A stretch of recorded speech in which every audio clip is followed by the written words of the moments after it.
جسے پہنتے ہو،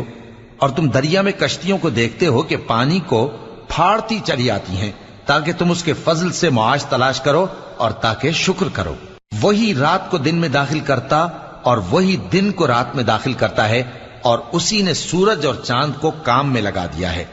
ہر ایک وقت مقرر تک چل رہا ہے۔ یہی اللہ تمہارا پروردگار ہے، اسی کی بادشاہی ہے، اور جن لوگوں کو تم اس کے سوا پکارتے ہو وہ کھجور کی گٹھلی کے چھلکے کے برابر بھی تو کسی چیز کے مالک نہیں۔ اگر تم ان جھوٹے معبودوں کو پکارو تو وہ تمہاری پکار نہ سنیں،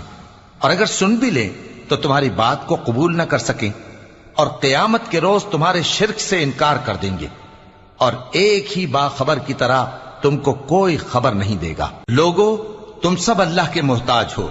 اور اللہ ہی تو بے نیاز ہے، لائق حمد و ثنا ہے۔ اگر وہ چاہے تو تم کو نابود کر دے اور نئی مخلوق لے آئے،